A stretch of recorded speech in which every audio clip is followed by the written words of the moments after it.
Hello, this is Games to Play Before You Die, our show where we talk about the best video games, most important video games, iconic video games that we think you should play before you die. I'm Jordan Miner, senior at Geek.com, joined by some colleagues here. Alice Newcome-Beill from PC Mag. And I'm Kellen Beck at Mashable. And today we're talking about Pokémon Red and Blue for the Game Boy. Pokémon is a game for children. I'm just going to throw it out. It's like a baby's toy. Lots of adults play it, and that's fine. It's a game for kids. It's about monsters that say their own names. So those kids are going to have a lot of time before they die to play them, unlike the rest of us. Hopefully. Maybe they will have time to catch them all before they die. You do it. It's too late for us. I can no longer. You must carry the torch. You must catch them all. And stuff that's made for kids, there's stuff about it that just hooks them at that age group. Yeah. So let's just talk about how we were first introduced to Pokemon. I assume as children. Yes, children. Well, I was first introduced to Pokemon, like so many others. I had a lot of friends on the schoolyard that were playing, this game on their Game Boy, and of course I was like, oh, video games, this seems fun. And it's like, oh wow, it's like this really deep RPG on something that was usually a format for like something that was really shallow. Like up until that point, like all the games I had seen on the Game Boy, I was like, oh, so you can play like Tetris on this, you can play like Mario on this. You can play A Bug's Life, the video game. Yeah, sweet. And then it's like, oh wait, there's this like super deep RPG that you can play on this relatively simple handheld. Like that's what captivated me. I myself didn't get to play an actual Pokemon game until much later when I was introduced to the card game. Because my parents, in their infinite wisdom, would not buy me a Game Boy. Smart. Yeah. I mean, Pokemon are the devil, they evolve. Yeah, eventually I did get into it, though. My first Pokemon game was actually Pokemon Yellow. And I played it on a lime green Game Boy Color. Don't at me. Don't at me with the lime green. It's still my favorite. But yeah, I played Pokemon Red. I honestly I don't know if it was the anime, the cards, or the game first. Shoot, I have no idea. I feel like all three hit at the same day in my life, and it just all of a sudden Pokemon was everything to me. The holy trifecta was formed of card game, anime, and video game. You remember that commercial where they're all getting on a bus and the bus driver's getting upset about all the Pokemon on the bus? There are too many Pokemon! Yeah, I see that trailer in my head, and then all of a sudden I just had everything. I'm missing a gap in my mind. Beyond just the cards and the game, I'm trying to think, of course there was the anime. That was another big factor for me getting into it. I was exposed to all of it. That's how they got kids familiar with 150 of these things, which is try and get a kid to remember 150 of literally anything. I can't name the U.S. presidents. Exactly. So instead you inundate them with this TV show at the same time that the video game is happening and all this other stuff is happening as well. So it becomes this huge, like you said, this behemoth, this huge unstoppable thing. And beyond just, the games and the anime and all that, I also had, the toys, the plushies, all that other stuff. Yeah, I mean, all this happening in America, at least in 1998. It's right there with Beanie Babies and all this late 90s collectible kind of obsession. Hitting that, scratching that sweet collectible itch. Steve Allen is my favorite Pokemon. And even with the cards too, it was kind of the first big kids card game like that. Because Magic was still, I think, kind of for dorks. Yeah. And this is pre-Yu-Gi-Oh! Super deep. I feel like Pokemon was so much more accessible, and just also the aesthetic of Pokemon and everything is so geared towards kids. Oh, for sure. They're all so cute for the most part. There's a few notable exceptions, but I mean getting hit with all that as a kid, and then I just remember playing Pokemon Red, just over and over and over. Just I sunk so many dozens, dozens and dozens and dozens of hours into my green Game Boy Pocket. Nice. Ooh, I had a purple Game Boy Pocket. Nice. Okay. Yeah, it's wild to me that I can't even remember how I first started playing this. It's like it's always been there. Yeah. Hitting that brain right in the nostalgics reason. Yeah. And just like that movie, like. Oh yeah, the movie. I totally forgot about the movie. The movie 2000 as well. Yes. Oh, my favorite, the Herman Cain stump speech. Yeah. Yeah, I mean, they just like everything hit like in the late 90s, and it was completely unavoidable. Like even if you never like played Pokemon, bought cards, like saw the show, like you still know Pokemon. You were still exposed by proxy. You know, like that was how that's how you knew, and I think that's what they were gearing towards. Going back to the card game thing, like that's how I got into the card game, because I really wanted to play Magic the Gathering, because all my friends were into Magic the Gathering, and they were like, you can't play Pokemon, that's like for babies, basically. And I was like, hey mom, let me buy some Magic cards. And she was like, no, that's, you know, like devil worship nonsense, you know, basically, like typical, you know, mom response. So I was like, hey, how about I buy these Pokemon cards? These are definitely for kids. And it's like, you know, kind of the same thing. It's still made by Wizards of the Coast, who kind of know what they're doing. They definitely know how to make a game and turn it into gambling, basically. So that's how I was kind of first introduced to it, beyond the anime, of course. But I think also it's worth noting too that it came out in America in '98. This was 2 years after it came out in Japan. So I think they had a lot of time to be like, this is a weird, very Japanese game that's kind of about collecting bugs, which is like a big Japanese kind of hobby. Like, how can we we think this can be huge because it's huge over there. We think this can be huge everywhere, but we really have to plan out this huge push. Yeah. And they succeeded. They needed to absolutely inundate the American psyche with the obsession of quote unquote catching them all. Yeah. Yes. So speaking of them all, we're talking about Pokemon Red and Blue, the first Pokemon, first generation of Pokemon, and there've been Gen 1? There've been many generations since. I think we're on generation 7. I think so. Yeah, big points to whoever can name me how many do we have now? There's like almost 1,000. It's like 800. Almost 1,000? It's like 890 something. I would have said an optimistic guess would have been like 300. Oh no, because that was like Gen 3. Yeah. Mamma mia. So Jeez. that's a lot of pocket monsters. Yeah. Many pocket monsters. But most of them are bad. Yes. Some of them are piles of trash. You might or even talking say ice cream literal cone. piles of garbage. So let's just talk about this first, the big part of Pokemon is the Pokemon. Yeah. So let's just talk about some of our favorites and why this generation is the best generation. I love me Bulbasaur. He was my starter. He's grass. He's a dinosaur with Bulbasaur a was your clutch squad there. Yeah, he's great. Yeah, super tanky. Yeah. I mean, Pikachu is just such a classic character. Iconic.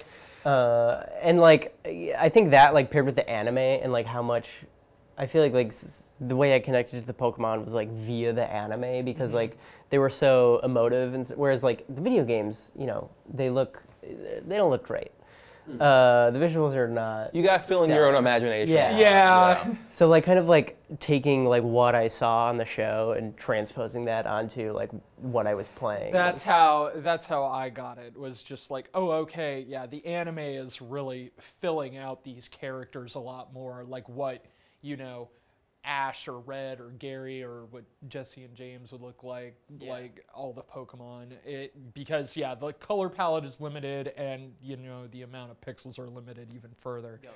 A good friend of ours, Tim Torres, once said that Pikachu strikes this perfect balance between cute and cool. In a way that I've really thought about a lot since. It's like the Sonic, but better. The Sonic of Pokemon. Yeah. Because you can, almost, put any kind of identity you want onto Pikachu, and you could perhaps even be a detective per se. Yeah, you could put Ryan Reynolds on the Pikachu. With a really deep voice. Yeah, for some reason. But yeah, you're absolutely right. It's like you can put any kind of... He's this tabula rasa of the Pokemon world, so to speak. Yeah. You can give him any kind of attitude you want. And I mean, you can say that to an extent about a lot of the Pokemon, is like they do have different like personalities, like starting personalities, but think about like what is it like the Squirtle Squad and stuff like that. Oh yeah, with the sunglasses. Yeah, they're so cool. Yeah, come on. They had run-in with the law. Yeah. No, what was it? I mean, I couldn't be mad when I had Pokemon Yellow because I was like, oh sweet, I've got Pikachu and he's like the best one. But I was still mad that I couldn't get like, you know, the other 3 starters. I couldn't get like Charmander or what is it, Squirtle or anything like that, or Bulbasaur. You know, that is kind of unfortunate. My personal favorite will always be Haunter for some Haunter's reason. dope. It's weird. Yeah, it's weird to pick like a second stage evolution. Yeah, mostly. Yeah, these are usually. I don't know. I just like his color palette and his like structure, and he goes around like licking stuff all the time, I guess. Yeah. I don't know. And when he licks people, they start shaking until they die. They freak out. Yeah, like I don't know we why. Have a whole other thing about just like the most like macabre Pokemon lore. Like Oh yeah, there's a whole. Cubone, Dead Mom Skull, and all that. There's a whole. Yeah, what is it? Pokemon Black, the legendary Pokemon Black. Oh well, we'll get that. We're getting into that. Yeah, that's a whole other thing. Yeah, I will say too, they did a good job of using the different Pokemon to sort of communicate the different sort of types. Yes. Because that's a big part of the gameplay. Is just the sort of rock paper scissors gameplay of like, oh, fire beats grass, water beats fire, blah blah blah. Yeah. So it's like, oh, what's a rock Pokemon?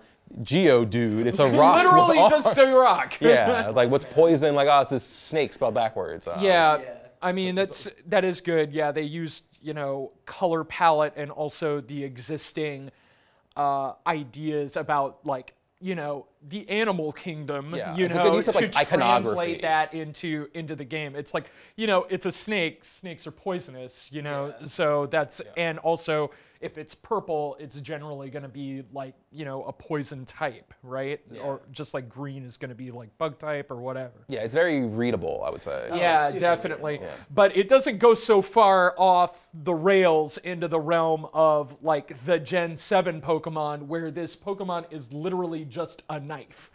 You know? Honedge? Is that's its name, right? It's literally just, it's gotta be it, right? A Knife's ghost, good. it's a ghost inside of a sword. Ah, yeah. Makes perfect sense, of course. Ghosts can be whatever they want to be. They can be whatever they want. You got some favorite boys, Kellen? Ooh, favorite boys. Favorite pocket boys.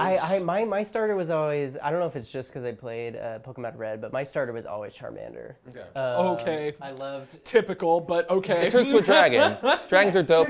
Wasn't that Charizard card like worth like $1,000 or something? Yeah, that was the #1 hot ticket item on the TCG circuit, man. Oh yeah, like huge. Yeah, Charmander evolving into Charizard, because then you got fire and flying, which is a great combo to have. It is pretty good. I mean, love Pikachu. What were some of the? I mean, there's also like some of the weird ones that I have an affinity for, like Scyther. Like Come on, Scyther, Mr. Mime. Scyther's great. I have a grudge against Kangaskhan because I was never good at the Safari Zone. The Safari thing. Zone can, the Safari Zone can go eat a butt. That place was so dumb.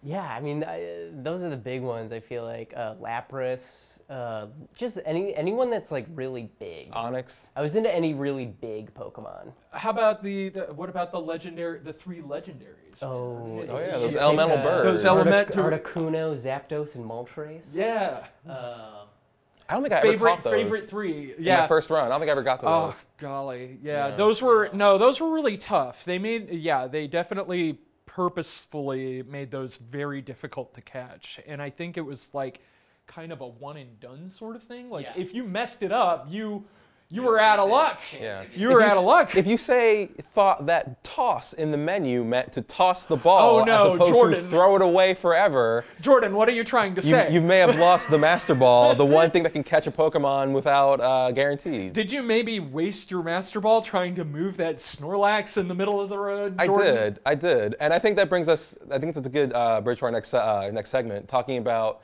like little moments like that. Like people, I feel like everyone has their own little stories with Pokemon. Oh, for sure. And you know, stuff like the card game and the movies and the Pokemon themselves, those were all great sort of bigger things sort of imposing it on the culture. But I think part of the reason why it just took root the way it did is that game itself is also really good and has all these really good little hooks that got you to really care about it. Oh, for sure. So let's just talk a little more about that. Just kind of get some of the gameplay. One of the things I love, like in Lavender Town, with the Pokemon Tower and like all the ghost Pokemon, like when you first go in there, you they're just like ghosts, and you can't like see what they are, and then you have to leave and like go eventually like find an item that helps you see the ghosts. What kind of ghosts they are, and they're ghastlies and haunters and stuff.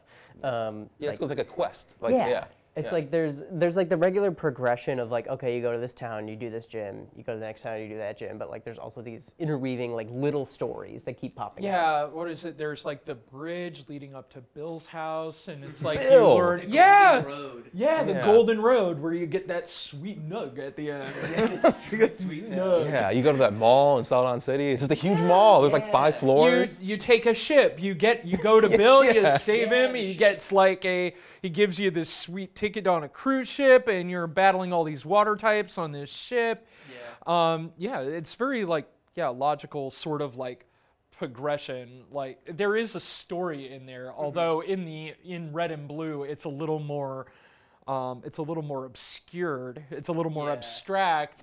But there is, like you said, this overarching narrative. Like you go from gym to, you already know what you need to do from the outset of the game is to go through these cities, get all the badges so that you can go to beat the Elite Four. And what's the road called? Victory Road. And then it's the Indigo Plateau. And Indigo Plateau to beat the Elite Four, and eventually your rival, whatever, Blue or Gary. One of the things that like it establishes like so early on is Team Rocket, which is like such a great like villainous organization, and I like how in the first better than Team Skull.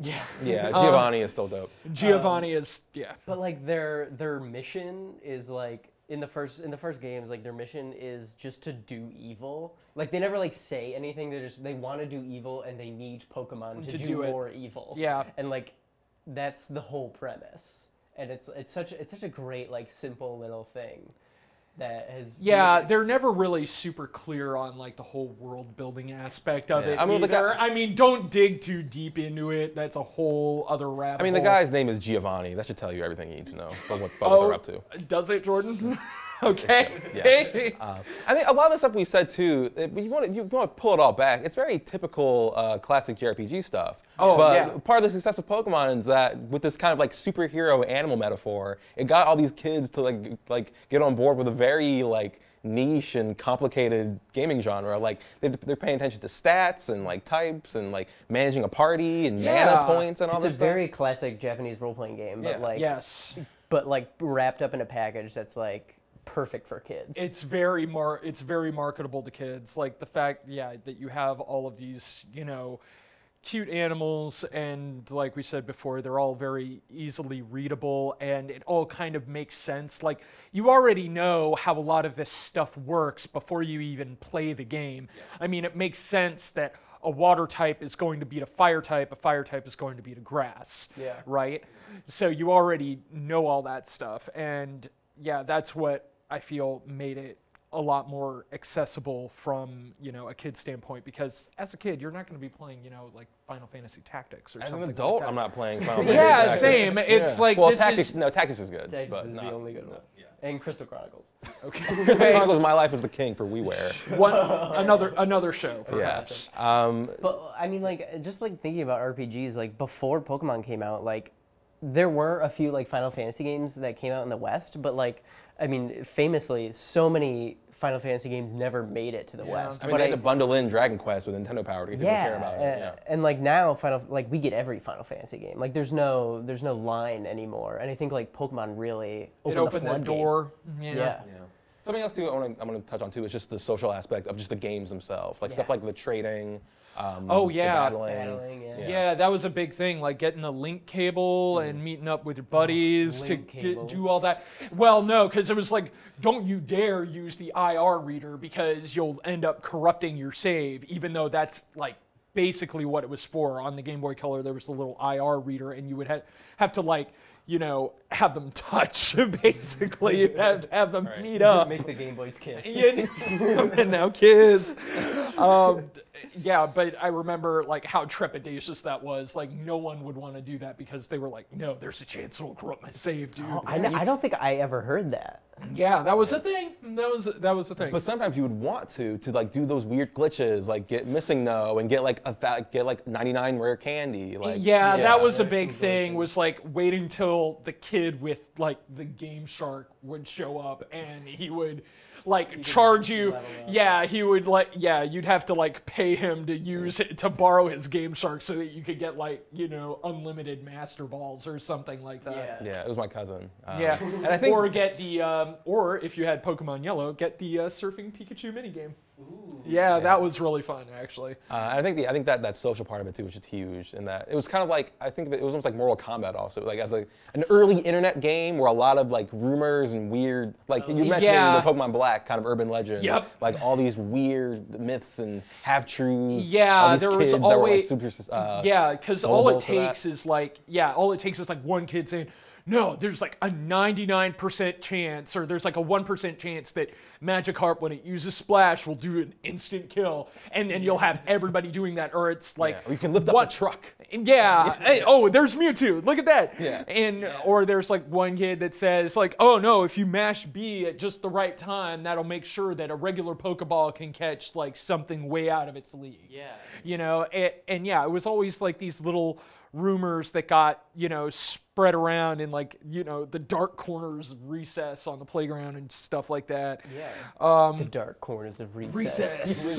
Under the slide. The original dark web. Because it's like, what were your resources back then? It's like you waited until like, I mean, because, you know, we were kids. It's not like I'm going to the Barnes. Like, I remember sitting down with my Game Boy in the Barnes & Noble just for days with the freaking like Prima manual in front of me. Yeah, pour one out for Prima. Yeah, just sitting there with the strategy guide, like to show you where like all the exits were in the caves and stuff like that, showing you where all the items were. Like that was a huge boon because like they didn't have these resources on the internet like we do now. Yeah. So that was big. You know, Pokemon, the original Pokemon were huge in our childhood, but there are always kids cropping up, new kids. There's always going to be a new Pokemon game for them. Yes. And for kids right now, the new Pokemon game coming out it's probably out now if you're watching this. Yes. Is Pokemon Let's Go Pikachu and Pokemon Let's Go Eevee, which are remakes Pokemon Yellow kind of specifically. Yeah. Yeah. We've all been playing. More appropriately, it's a remake of Pokemon Yellow. It's revisiting the Kanto region. Yeah. Of beautiful HD. In beautifully rendered HD. It's on really Switch, fun. the first console Pokemon game. Yeah. It is really fun. There was a lot of other stuff in there that we haven't necessarily gotten to mess around with yet. I'm excited to see like how it works with Pokemon Go because that's what's been kind of scratching the itch for a lot of people who really like Pokemon, just playing Pokemon Go in the meantime. I know my roommate's really into it. Like she hasn't put it down basically since it launched.